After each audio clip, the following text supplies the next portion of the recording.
오늘은 콧볼 축소에 관해서 말씀을 드리려고 그래요. 내가 콧볼 축소로 수술을 받으면 모양이 어떻게 변할까, 어떻게 이루어지고 어떤 수술 방법들이 있는지, 어떤 게 효과가 더 좋은지 좀 알려드리는 시간을 가져볼까 합니다. 오늘 이게 이제 보면은 우리 먹는 삼겹살 거기 껍데기 부분이에요. 껍데기, 돼지 가죽 있죠. 그 부분을 이용을 해가지고 제가 조금 더 설명을 한번 드려보는 시간을 가지려고 합니다.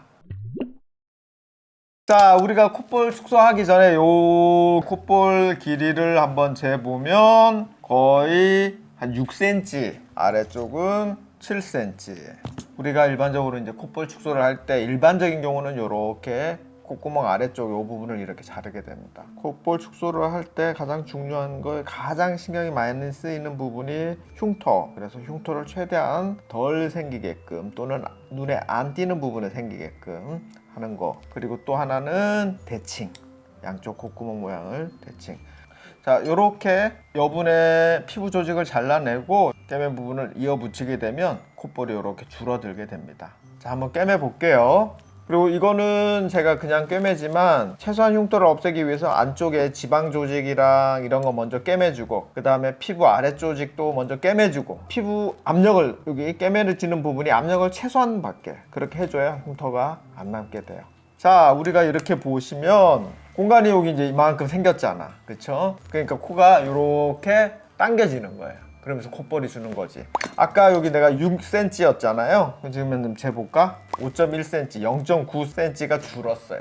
그리고 또 한 가지, 콧구멍이 아까랑 비교해보면 조금 줄어요. 그러니까 콧볼 축소를 하게 되면 콧구멍이 많이 줄게 됩니다. 그래서 이 피부가 두껍고 콧구멍이 작으신 분들한테는 이 콧볼 축소가 그렇게 효과가 별로 없어요. 그리고 또 이제 이런 타입, 코가 옆이 아니라 이 바닥 쪽이 넓게 되어 있는 경우, 이런 경우에는 저는 절개를 아래쪽을 해줘요. 코 바닥 쪽을. 지금은 이제 영상을 찍으니까 이렇게 처음 디자인한 거에서 빨리빨리 하고 있지만, 실제 수술에서는 대칭도 신경 써야 되고 줄었을 때 모양, 콧구멍 크기 여러 가지 신경 쓸 게 무척 많은 수술입니다. 절대 콧볼 축소나 이런 게 간단한 수술은 아니에요.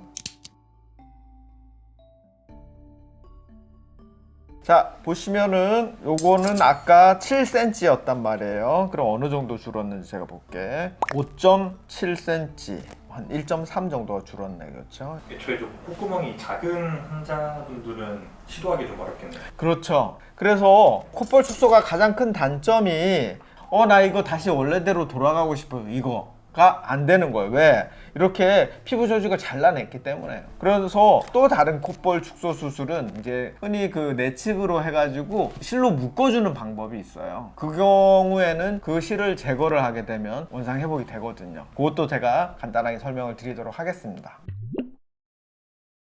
평소에도 이렇게 조용하게 수술하시나요? 이렇게 가만히 말 없이 수술하는데 머릿속으로 계속 생각을 하고 있어요. 아, 요거 이제 어떻게 바뀔까, 어떤 모양이 될까, 이런 식으로 수술할 때 이제 제가 말 없이 이렇게 계속 수술하다 보면 예전에 이제 저희 직원분들은 원장님이 뭐 기분이 안 좋으신가, 화난 일이 있나, 뭐 이렇게 생각을 하시는 경우가 많은데 요즘은 그렇게 오해는 안 해요.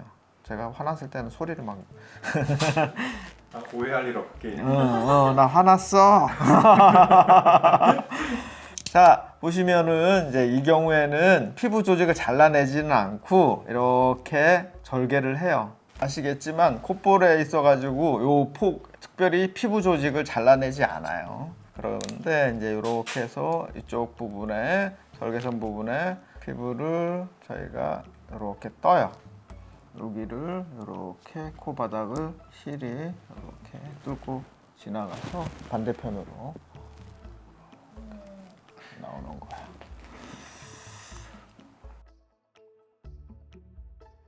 반대편에도 콧볼 쪽을 이렇게 꿰매주고, 요거를 살짝 이렇게 당겨서 꿰매주는 겁니다. 요거는 이제 2차원이고 피부 조직을 안 잘라냈으니까 약간 물통물통하게 울 수가 있는데 이 정도 이렇게 줄죠.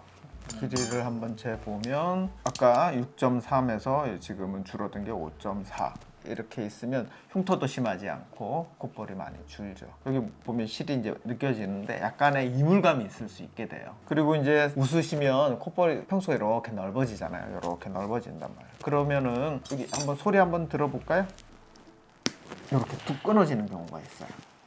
예, 실이 끊어지기도 하고 실이 이렇게 이제 톱질하듯이 살을 조금 자르는 경우도 있죠. 이렇게 끊어지면 저 콧볼이 원래대로 됐어요, 다시 퍼졌어요, 이렇게 얘기하는 경우가 있단 말이에요. 수술하시기 전에 길이를 측정을 해보면 5.1 정도.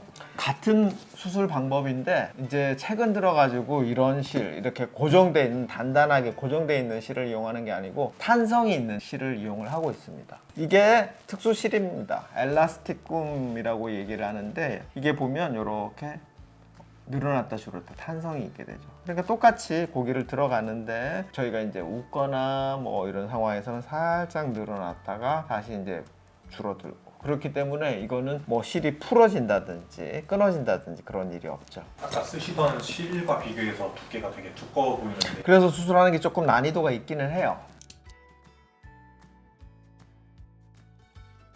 이렇게 엘라스티쿰 특수실을 이용을 해서 아까하고 똑같이 실을 묶어주게 되면 저희가 최대한 한번 줄여볼게요. 콧볼을 이렇게 줄면 한번 보겠습니다. 얼마 정도 줄었는지. 47, 한 3mm 정도가 줄었네요. 그렇죠?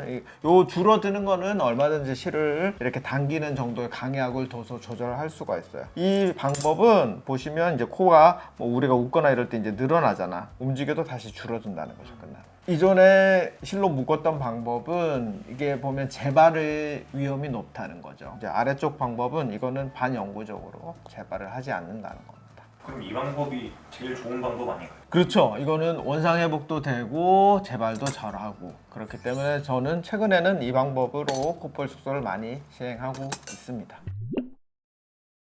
네, 오늘은 콧볼 축소, 막연하게 생각하고 내가 콧볼이 줄어들면 어떤 모양이 될까, 콧볼 축소 수술은 도대체 어떻게 진행이 되는 것인가, 그거에 대해서 조금 이해를 돕기 위해서 뭐 여러 가지 장비와 돼지 가죽을 이용을 해서 설명을 해드리는 시간을 가져봤습니다. 네, 오늘도 영상 봐주셔서 감사합니다.